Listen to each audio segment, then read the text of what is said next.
Hello दोस्तों, स्वागत है आप सभी का। एक जागरूक श्रोता का ये अनुरोध था कि जो ग्रह हैं, उनको हम नवतारे के आधार से कैसे देखते हैं, इसको लेकर भी एक बार वीडियो से समझाइए। तो आज की वीडियो के अंदर इस बात को समझने की कोशिश करेंगे कि यदि कोई से ग्रह की दशा चल रही है, तो उसको किस तरीके से वो नवतारों में बैठे हुए हैं, उसको ध्यान में रखा जाता है। सबसे पहली कंडीशन तो ये नवतारे से पहले ही आपको पता होना चाहिए कि उस पर्टिकुलर लगन कुंडली के लिए जो लगन में ग्रह होंगे वो कौन-कौन से उस लगन को सपोर्ट करेंगे और कौन-कौन से ऐसे ग्रह होंगे जिनकी दशाएँ उस पर्टिकुलर लगन में चुनौती का कारण बनेगी। जैसे कि आपके सामने ये जो कुंडली है, ये 8 नंबर से शुरू होती है। मंगल पहले भाव के भी स्वामी हैं और छठे भाव के भी स्वामी हैं। ऐसे स्थिति में मूल त्रिकोण राशि मंगल की छठे भाव में आती है। इसका मतलब है कि मंगल 50-50% हो जाएँगे। पूरी मंगल की दशा को भी बहुत अच्छा कहना मुश्किल होगा और पूरी दशा को खराब कहना भी मुश्किल होगा। कई बार मंगल जो हैं, क्योंकि वो छठे भाव के स्वामी हैं, तो संघर्ष ज़रूर दे देंगे, पहली कंडीशन। दूसरा, सेकंड हाउस में 9 नंबर की राशि है और फिफ्थ हाउस में 12 नंबर, दोनों गुरुदेव की राशि हैं। सेकंड हाउस न्यूट्रल हो जाता है और फिफ्थ हाउस जो है वो पॉजिटिव बना रहता है। ऐसे स्थिति में कुंडली में गुरुदेव से उम्मीद की जा सकती है कि वो कुछ हद तक पॉजिटिव रिजल्ट्स की कोशिश करेंगे। इसके बाद शनि की राशि जो है वो तीसरे भाव में और चौथे भाव में है। चौथे भाव में होने की वजह से शनिदेव अपनी क्रूरता में थोड़ी सी कमी ला देंगे, लेकिन तीसरे भाव के स्वामी होने के कारण कहीं ना कहीं संघर्ष पराक्रम थोड़ा सा जरूर कराएंगे। इस बात से इनकार नहीं कर सकते। सप्तम भाव में शुक्र की राशि और द्वादश भाव में भी शुक्र की राशि। द्वादश भाव में उनकी मूल त्रिकोण राशि आ गई है और एक नैसर्गिक शुभ ग्रह जब केंद्र का स्वामी बने तो अपनी शुभता को उतने अच्छे से बरकरार नहीं रख पाते, तो यहाँ पे शुक्र का जो प्रभाव है उसको भी हमें मिश्रित ही मानना होगा। इसके बाद अष्टम में बुध की राशि और 11वें घर में भी बुध की राशि है। बुध मंगल जो कि फर्स्ट हाउस लॉर्ड हैं, उसके परम शत्रु हैं। ऐसे स्थिति में बुध को हम यहाँ पे बहुत ज़्यादा पॉजिटिव वे में नहीं ले पाते, ध्यान रखिएगा। लास्ट में चंद्रमा एक ही राशि है उनकी, तो वो शुभ माने जाते हैं और दसम भाव सूर्य के पास होता है। एक क्रूर ग्रह केंद्र का स्वामी होने की वजह से शुभ हो जाया करता है। तो ये तो हो गए कौन से ग्रह शुभ और कौन से ग्रह के प्रभाव अशुभ माने जा सकते हैं। तो शुक्र के प्रभाव को अगर हम देखने की कोशिश करते हैं, मान लीजिए, तो शुक्र जो हैं वो 12वें भाव में अच्छे बोले जाते हैं। इसका मतलब है कि कहीं न कहीं जीवन में भोग विलास की तरफ खींचने का प्रयास उन्हें करना चाहिए। 12वें भाव के स्वामियों के 12वें भाव में ही बैठे हैं, तो वहाँ पे गुरु और राहु से थोड़े पीड़ित भी हो रहे हैं। ऐसे स्थिति में विपरीत राजयोग स्थितियों को निर्मित भी उन्हें करना चाहिए। लेकिन जब हम देखेंगे, शुक्र जो हैं वो बैठे हुए हैं स्वाति नक्षत्र में, गुरुदेव बैठे हैं स्वाति नक्षत्र में, ठीक है? इसका मतलब ये दोनों ही ग्रह जो हैं वो राहु के अधीन होके बैठे हुए हैं, पहली कंडीशन। शुक्र और गुरु राहु के अधीन होके बैठे हैं। अब अगर हम नवतारे में देखने की कोशिश करें, तो हम देखते हैं कि शुक्र अपने साथ खुद में ही विपत्त तारा, परेशानियों के तारों को लेकर चलते हैं और वो परेशानियों के तारों को लेके चलने के साथ-साथ कहाँ बैठे हैं? निधन तारा में, डेथ तारा में जाके बैठे हैं। ऐसे स्थिति में एक तो शुक्र क्योंकि खुद में विपत्तियों को दर्शा रही हैं, तो उनकी जब दशा चलेगी तो विपत्ति का सामना करना पड़ेगा। दूसरी बात है कि तारे के आधार पे वो जिस तरह से बैठे हैं, राहु के तारे में जाके, तो इसका मतलब है कि बहुत ही ज़्यादा कठिन परिस्थिति उसकी दशाओं में देखने को मिल सकती है। अब इसमें हुआ भी यही, शुक्र को 12वें भाव में देखकर और कहीं न कहीं सप्तमी देखकर जातक ने अपना खुद का एक होटल इंडस्ट्री का कार्य शुरू करने का प्रयास किया। लेकिन क्योंकि शुक्र जो है वो राहु से और गुरु से साथ में आने पे राहु केतु एक्सिस में आने के कारण कहीं न कहीं प्रभावित हो रहा है, पहली कंडीशन, क्योंकि दोनों ही सेपरेटिस्ट प्लैनेट होते हैं। दूसरी कंडीशन जिस पे हमें ध्यान देना चाहिए वो ये कि चंद्र कुंडली और लगन कुंडली दोनों ही स्थितियां यहाँ पर एक जैसी हैं। इसलिए जो भी एक ग्रह यहाँ पे करेगा उसका वही प्रभाव चंद्र कुंडली से भी माना जाएगा। तो ना सिर्फ कि लगन कुंडली से बल्कि चंद्र कुंडली से भी शुक्र जो हैं वो कहीं ना कहीं प्रभावित हो रहे हैं। यानी कि लगन कुंडली का मतलब है फिजिकल एग्जिस्टेंस, तो चंद्र कुंडली का मतलब होता है हमारे मन की स्थिति, वहां से भी ये चुनौतियां खड़ी होती हुई नजर आती हैं।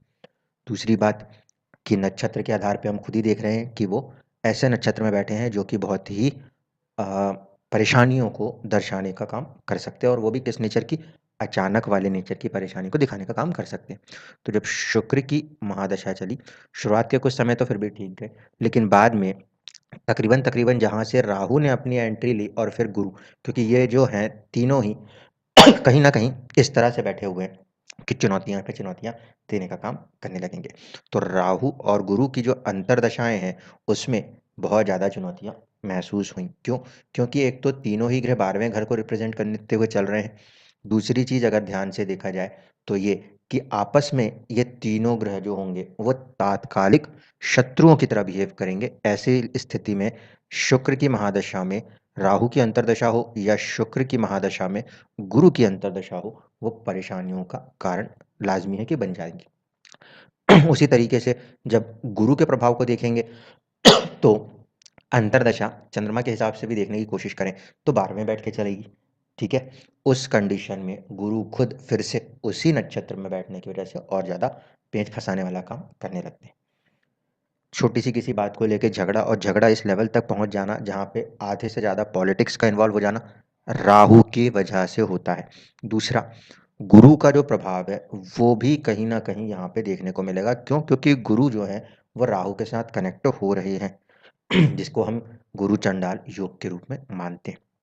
ऐसी स्थितियों में अचानक राहु वाला फैक्टर और दूसरी बात है, ऐसा कुछ फँसना जो कि बेमतलब में कानूनी पेच फँस जाए। क्यों? क्योंकि गुरु और दूसरी बात है 12वाँ भाव, कोर्ट कचहरी के चक्कर होते हैं। उन चीज़ों को उलझाने जैसा काम यहाँ पे इन दशाओं ने भी करके बखूबी दिखाया है। तो जब हम बेसिकली इस बात को कनेक्ट करने की कोशिश करते हैं कि नव तारे के हिसाब से ग्रह किस तारे में बैठा है, तो इसको भी ज़रूर ध्यान से देखें कि जिस ग्रह की दशाएँ चल रही हैं, अगर वो ग्रह नेचुरली शुभ हैं और नव तारे में किसी शुभ नव तारे के स्वामी बन के चल रहे हैं, उसके बाद किसी ऐसे नव तारे में बैठ गए जो अड़चनें देता है, तो थोड़ी अड़चनें आएँगी। लेकिन यदि ग्रह खुद ही अपने आप में परेशानियाँ देने बैठा है, स्वामित्व के आधार से जैसे यहाँ शुक्र बैठे थे और प्लेसमेंट में और भी ज़्यादा खतरनाक ऐसी स्थिति में बैठ जाए, तो बेवजह की परेशानियाँ जीवन में बिन बुलाए ही आमंत्रित होने लगती हैं। ठीक है? तो अब मुझे उम्मीद है कि आपको नवतारे वाला जो कंसेप्ट है, उसको भी आप समझ पाए होंगे। ग्रह के अपने पहले तारे को समझ लीजिए कि वो ग्रह किस तारे को लेके चल रहा है। अगर वो ग्रह अशुभ तारे को लेके चल रहा है और वो शुभ नवतारे में भी बैठा है, तब भी हम ये मानेंगे कि उसमें कहीं न कहीं अड़चनें आ सकती हैं। ध्यान रखिएगा। दूसरी कंडीशन, कोई शुभ ग्रह है, मान लीजिए कि त्रिकोण का कोई स्वामी है, वो एक शुभ ग्रह है, उसकी दशा चल रही है, तो वो अपनी दशाओं में शुभता प्रदान करने की कोशिश करेगा। अगर मान लीजिए कि वो किसी गलत तारे में बैठ गया, थोड़ी अड़चनों के साथ ही वो अपने कार्य को पूरा करता हुआ नज़र आएगा। जैसे कि इस कुंडली में अगर आप देखना चाहें, चंद्रमा की स्थिति को समझते हैं। चंद्रमा यहाँ पे नवम भाव के स्वामी हैं और वो ज्येष्ठा नक्षत्र में जाके बैठे हुए हैं, ठीक है? तो ज्येष्ठा नक्षत्र में चंद्रमा के बैठने से कहीं न कहीं उस चंद्रमा पे बुध का प्रभाव भी कहा जाएगा और बुध का जो तारा है वो जन्म तारा ही है, क्योंकि चंद्रमा वहाँ पे प्लेस्ड ही है, ठीक है? जहाँ पे भी चंद्रमा जिस भी तारे में बैठता है वो अपने आप में हमारा जन्म तारा बनता है। तो बुध के जन्म तारा में बैठने वाली सिचुएशन के कारण कहीं न कहीं व्यक्ति अपने आप को व्यापार की तरफ खींच के लेकर गए, ठीक है? और ऐसे स्थिति में कुछ न कुछ चुनौतियों में उलझते हुए से भी नज़र आए। ये चीज़ें इसलिए थोड़ी-सी ज़्यादा कॉम्प्लिकेटेड होती चली गईं क्योंकि देखिए, चंद्र कुंडली के अंदर भी और लगन कुंडली के अंदर भी जो ये फर्स्ट हाउस लॉर्ड है, इसकी प्लेसमेंट 8th हाउस में हो रही है, पहली कंडीशन। जब कभी भी फर्स्ट हाउस लॉर्ड की प्लेसमेंट 8th हाउस में होती हो, तो जीवन के अंदर चीज़ें जो हैं, वो रहस्यमय चीज़ें ढंग से भी होने लग जाती हैं, क्योंकि अष्टम भाव जो है, वो अपने अंदर बहुत ही अचानक के तत्व और रहस्यमय तत्वों को लेके चल रहा होता है। मतलब हमने कभी उम्मीद नहीं की होती और वहाँ से रिजल्ट्स अनसर्टेनली निकलने लगते हैं। दूसरी कंडीशन देखिए, दूसरी कंडीशन जो है, वो है 6th हाउस लॉर्ड होकर मंगल का बैठना, जिसे एक तरीके से विपरीत राज्यों की स्थिति कही जा सकती है। इस फॉर्मेशन में भी जीवन में कई बार बेवजह के संघर्ष आते हैं और फिर उन संघर्षों से कहीं न कहीं व्यक्ति अपने जीवन में एक नए मुकाम को हासिल करता है। इसीलिए बहुत पहले से कहता था कि किसी भी कुंडली में विपरीत राज्यों की उम्मीद करना एक सबसे बहुत ज़्यादा मुश्किल समय को अपने जीवन में व्यतीत करने के बराबर होता है। यहाँ पे मंगल जो है वो विपरीत राजयोग इसलिए क्रिएट करेंगे क्योंकि छठे भाव का स्वामी अष्टम में बैठा है और राहु की दृष्टि से पीड़ित हो रहा है। जबकि गुरु की दृष्टि से कुछ हद तक शुभता भी प्राप्त होगी, लेकिन कहीं न कहीं मंगल का यहाँ पे पीड़ित होना आवश्यक भी है और उसके साथ ही वो एक शुभ रिज़ल्ट करने में सक्षम होगा।